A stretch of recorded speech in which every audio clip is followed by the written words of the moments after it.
Hey Eric, Sean just confirmed the news about Tre'Davious and his Achilles. I was wondering just kind of what that's like from both a personal standpoint, knowing everything he's been through, and then also a football standpoint, everything he brings to this defense. Yeah, it's a tough loss, a tough set of circumstances for Trey.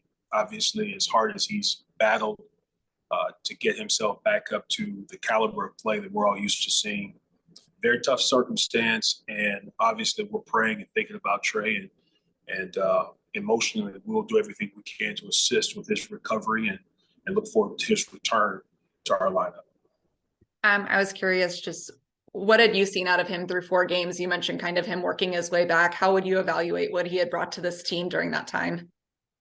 Well, we saw it a week ago and we saw it yesterday. I mean, just being a person that is a dynamic uh, coverage entity for us, a person that's willing to come up and diagnose plays, especially plays that are designed to attack the corner's position.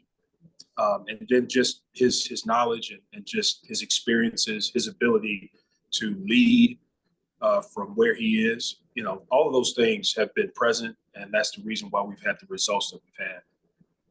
And then to kind of shift forward a bit, I know Christian Benford's still working through a shoulder injury, but what have you seen out of him so far this season? Well, you know, Christian has done a great job of stepping in and embracing the role of being a starter. He gave us a big time pickup in terms of his ability to chase and pursue the football. We saw that show up in week 1, and that's one of the signatures of our defense. And you know, Christian is doing a great job in all aspects of his coverage. He's still learning and growing, but he's a person that we really have been able to depend and count on. Thanks. You're welcome. Hey Eric, first I wanted to ask, with Dane coming in for Christian and then playing the rest of the game, just how did he kind of jump in and perform? It seems like he had a pretty good game out there. He did a great job. Very physical. Did a great job of anticipating the ball coming out quickly and being physical against some of those quicker 3-step RPO type routes. We saw the fact that the biggest thing about Dane is his readiness. He came into the game in the Raiders and had a big forced fumble for us at the end of the ball game. He's always ready to play. He's got a lot of things that he can refer to. And so, you know, what Dane has given us are just things, not taking that for granted, just things that we've come to depend on from him and anticipate that he'll provide for our defense. The job the defensive line did yesterday, especially those guys in the middle, just how did you think they performed, and to be able to impact, you know, the Dolphins offensive line the way they did? Everybody that rotated into the game in the middle of our defensive line, they did a nice job. Obviously, you know, Daquan, Ed, you know, Jordan Phillips, Tim Settle, and Greg Rousseau even rotated to an inside position during the 2-minute situation. So we needed them to collapse the pocket to be in a position to obstruct some of the quick tempo passes that we knew we were going to get from that offensive tour, and they did a good job with that. Last from me, just Sean said that Vaughn's gonna for practice this week, just him taking these steps. Just what have you seen that for him? You know, have you talked to him about, you know, getting back out there this week and just him taking that next step? Sure. Vaughn has been present throughout this entire process, off-season training camp. He's raring to go. He's been an influence on the group, even from the positions that he's been in. And I'm just excited that we're getting closer to him being able to practice and just looking forward to him being a part of what we're doing defensively and anticipating the impact that he should have. Thank you. You're welcome. Hey, Eric, John Worrell with the AP. Hi. I don't want to make this into a positive because it's just so difficult to replace Trey White, but how much does this team and the secondary benefit from having spent, you know, a majority of last season playing without Trey, and those guys like Benford and Kaiir got a lot of game action in? Well, I don't necessarily look at that. There's no necessarily a benefit to playing without Trey White, and you know what Trey provides for us is not something that you can compare and contrast. When he's out there, there's a reason why he's attained Pro Bowl status, why he's been an All-Pro, why he's been someone that we can really, really count on to defend some of the tougher receivers in this league. Separate from that, Dane, Christian, Kaiir, we expect those guys to step in and to play to the best of their ability and to utilize the success and the production that they've been able to gain to go back and understand how they need to succeed within their own skill set and mindset. So we're looking forward to that. And that's just how we have to proceed. Right. And just on to Von Miller, as well as this defense has been playing and pressuring the quarterback, what is just simply the addition of having Von on the field whenever he's able to get back, just what does that do? How much does that like increase the threat and keep defenses guessing with Von Miller, his presence on the field? Well, we anticipate Von just being an integral factor in terms of our ability to generate pressure with four guys, and Von's influence and the attention that he should garner from the protection concepts should allow other guys to be single, and our whole mindset and philosophy revolves around being able to win one-on-one. So when anytime Von Miller is on the field, you have to pay attention to him. He's a person that's a tough out. He's a person that can affect the passing game at any point in the ball game. So you have to pay attention to him. And we look forward to him integrating himself back into what we're doing and just, adding to what we've been able to accomplish. Thanks, Eric. You're welcome. Hi, Coach. I want to go back to Kaiir a little bit. For a guy that was a first-round pick, hasn't gotten a jersey to be able to be active. And, what have you seen from him, how he's handled this situation so far up to this point, knowing that maybe he might have to, step up here and be active on game day? Extremely professional. Kaiir has worked hard in practice. Kaiir had an interception during practice last week. And so he's been a part of the defensive reps, and he's a person that has not strayed from the group. Kaiir knows how this business works, and he knows that, at any point, you're going to be called to step in and to function as if you've been in there the entire time. And so just what I've seen from him is someone extremely professional, taking advantage of every practice rep, every opportunity to make sure that his readiness is where it needs to be.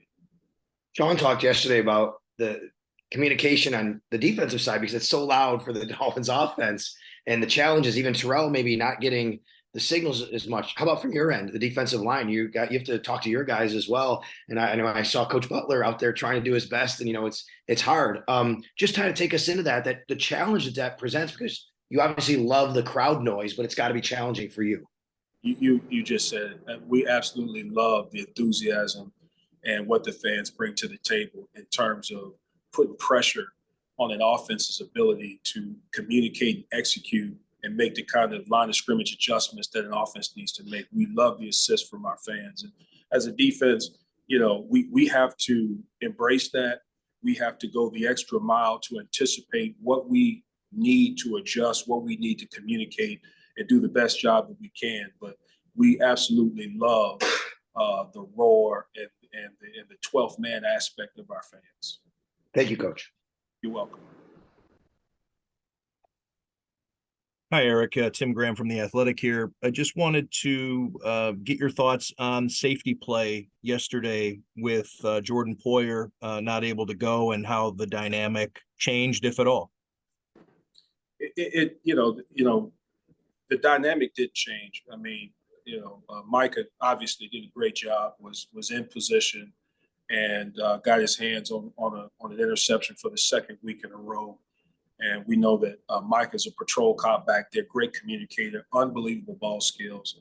And Taylor Rapp stepped in and did a nice job.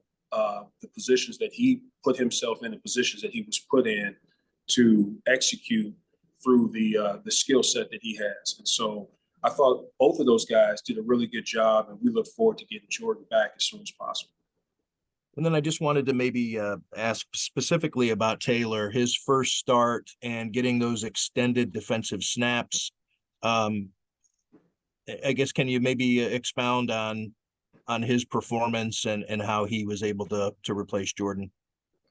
Well, Taylor stepped in and did a nice job. I mean, with some of the things that we were trying to get accomplished with our safeties, we had to make sure we did a great job of being involved in run support, especially when that declared. When the ball went outside to the perimeter, we needed our safeties to be involved at the fastest tempo that we could get them in, and the route combinations that team presented to us in terms of the passing game were extremely challenging. And so to execute the coverage concepts that we had kind of designed and thought through in terms of being able to present that as a part of our game plan, I thought he did a really good job stepping into that role. It's not a role that he's unfamiliar with. He's been out in the noise. He's been a first line defender. So we weren't surprised that he stepped in and did a nice job. And then last question for you is kind of the victory, and you're geared up all week, getting ready, the stress builds. What's the decompression like after a victory like that?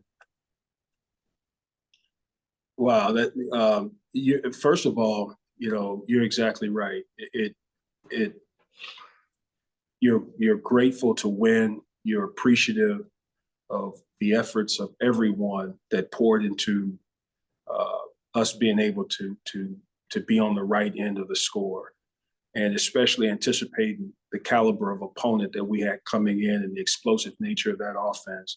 You prepare as hard as you can, but at the same time, you want to maintain a certain sense of normalcy and really stick to the routine that you have.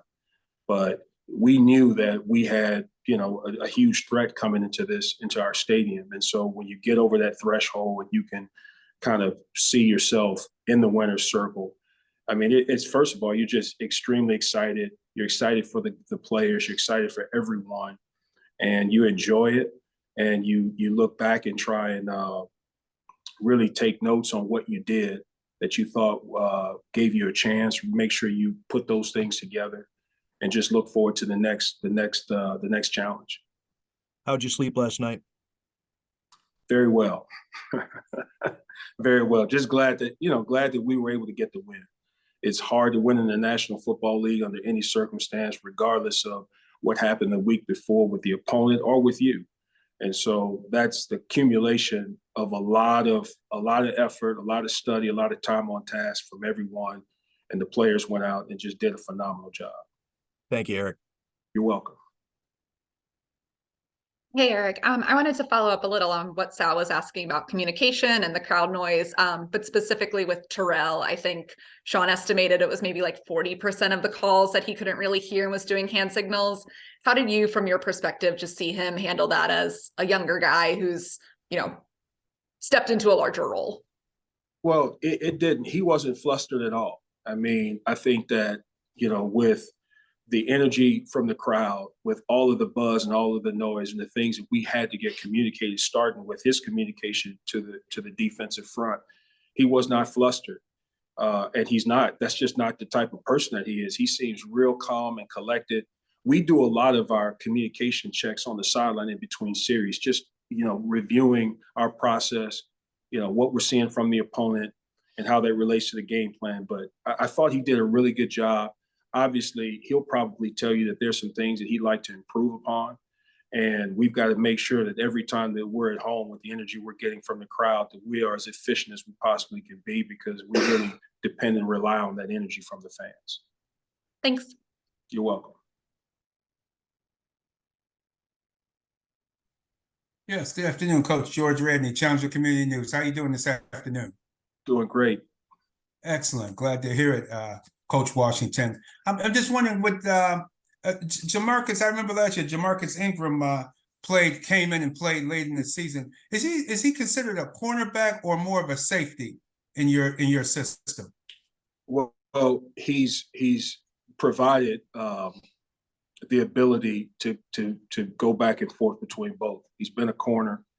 and he's been a safety. He's got the traits to execute at both positions. He's got length, he's got one-on-one coverage ability, and he's not shy. He's not contact shy when he has to rotate down into the box and finish plays. Yeah, I noticed him last year. He wasn't shy to come up there and hit and make some tackles because he had to come in there and play a lot of time late in the season last year due to the injuries and everything from a year ago. Yes, And, he did. Yes, indeed. And my second question for you: do you plan on more practicing at like 2:30 in the afternoon London time, which is actually 9:30 back here, to have your bodies ready for 9:30 in the morning? Really start for you guys next this coming week. Yeah, that's a great question. I have not looked at the itinerary and the schedule that they have planned for us. I think that'll come out later on this afternoon, and whatever's put together for us, I think it'll be something that should give us the best chance to be acclimated to the time change as quickly as we possibly can, and to be at our best on Sunday at that time, considering the change. Yes, indeed. And also one last question: with the a lot of stretching due to that long flight, will that probably incur a lot more stretching, a lot more than normal, just to get your legs under you? I would anticipate that. Probably the biggest thing, especially at the time that we are scheduled to leave. I mean, guys are going to be getting rest, but there will have to be some time when you get up and you keep yourself. I guess you keep your blood circulating, and you don't allow yourself to sit in one position for a 7 or 8 hour flight. All right. Well, thank you so much for the time. Hope you probably be watching game film. Probably won't be watching movies, but game film. I'm probably on your way over there. So good luck. Thank you. It'll be a work trip. All right. Hey, good luck this coming Sunday. Thank you.